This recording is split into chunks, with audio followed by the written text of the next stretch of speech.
तुम्हारी बकरी की टांग टूट गई तो मैं इसका जिम्मेदार नहीं, मैं तो घास काट रहा था।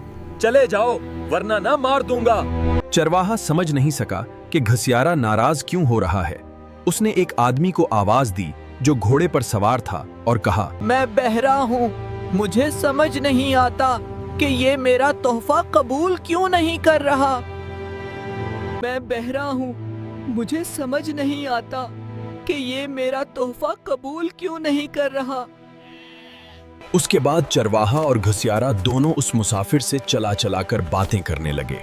वो घोड़े से उतरकर उनके करीब आ गया, मगर जब उसने उन दोनों को गुस्से में चीखते देखा तो घबरा कर बोला, हाँ भाई, मैं इकरार करता हूँ कि ये घोड़ा मैंने चराया है। इसी असना में एक बूढ़ा वहां आ गया। घसियारा दौड़कर उसके पास पहुंचा और बोला, मोहतरम बुजुर्ग, मैं बहरा हूँ, इसलिए नहीं समझ सकता कि ये दोनों क्या कह रहे हैं। मेहरबानी करके आप ही बताइए कि ये क्यों चला रहे हैं। दिलचस्प बात यह थी कि वो बूढ़ा गूंगा था, इसलिए वो कोई जवाब न दे सका। वो उन सब के करीब आकर उनके चेहरों को गौर से देखने लगा। कुछ देर बाद तीनों बहरे खामोश हो गए। बूढ़ा उनके चेहरों को घूरता रहा।